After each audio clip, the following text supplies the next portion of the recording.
ভান করে আছি। চুপচাপ হাঁটতে লাগলাম। হঠাৎ সে আমার গায়ের সাথে ইচ্ছে করে ধাক্কা খায় আর নিজেই মাটিতে পড়ে যায়। ইসরাত মাটি থেকে উঠেই, তোর সাহস কি করে হলো যে তুই আমাকে আবার ধাক্কা দিয়েছিস? আমি তো ইচ্ছে করে ধাক্কা দেই নাই, আপনি তো দেখলাম ইচ্ছে করে ধাক্কা দিয়ে পড়ে গেলেন। তুই নিজে ধাক্কা দিয়ে এখন আবার আমার নাম দিচ্ছিস? ইসরাতের থাপ্পড় খেয়ে কাটা জায়গা দিয়ে আবার রক্ত পড়তে লাগলো। তবুও আমি চুপচাপ দাঁড়িয়ে আছি। একবার তোকে শিক্ষা দিয়েছিলাম, তোর সেটা মনে নেই? এমন সময় ইসরাতের ফ্রেন্ডরা ওর কাছে আসলো। কি হয়েছে ইসরাত এখানে? এই ছোট লোকটা আমাকে আবার ধাক্কা দিয়ে ফেলে দিয়েছে। ওর সাহস দেখলে আমরা অবাক হয়ে যাই। ও আগেও একবার করেছিল, উচিত শিক্ষা দিয়েছিলাম, এখন আবার করেছে। দেখিস না, এখন আবার শিক্ষা দিয়ে রক্ত বের করে দিয়েছি। এতেও শিক্ষা হবে না। আচ্ছা এখন না, এটা শাস্তি ওকে কাল দিব। সেটাই ভালো। ইসরাত ও তার ফ্রেন্ডরা চলে গেল আমার সামনে থেকে। আমি বস্তিতে ঢুকতেই রহমত চাচার সাথে দেখা। কিরে, তোর এই অবস্থা কেন? কই, কি হয়েছে আমার? তোর মুখে রক্ত কিসের? ও রক্ত, মানে বল কি হয়েছে? ওই একটা গাড়ির সাথে হালকা ধাক্কা খেয়েছি, তাই এমন হয়েছে। দেখে সাবধানে হাঁটতে পারিস না?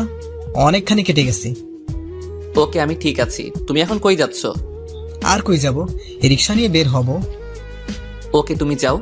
আমি আমার ঘরে এসে ফ্রেশ হয়ে খাবার খেতে গিয়েও পারলাম না, কারণ কাটা জায়গায় জ্বলছে। তাই না খেয়ে শুয়ে রইলাম আর তানভীরের দেওয়ার মোবাইলটা টিপতে লাগলাম। হঠাৎ তানভীর কল দিল। হ্যালো, কে বলছেন? এই আমি তানভীর বলছি। কি রে, তুই কি মোবাইলের ভিতর সিম কার্ড দিয়েছিলি নাকি? কেন, তুই দেখোস নাই? মাত্র দেখলাম। কি করস এখন? শুয়ে আছি, আর কি করব। খাবার খেয়েছিস? মাত্র খেলাম। ওকে বাই, পরে কথা বলবো। মাত্র কল দিলে আবার কেটে দিবি? তোর খবর নেওয়ার জন্য কল দিয়েছি, কিছু বলবি তুই? না, কি বলবো। Okay bye. বাই। কল কেটে দিয়ে একটু ঘুমানোর চেষ্টা করলাম। পেটের ক্ষুধার জ্বালায় ঘুম আসছে, তাই উঠে ব্যথাকে উপেক্ষা করে কিছু খাবার খেয়ে নিলাম। খেয়ে ঘুমিয়ে গেলাম।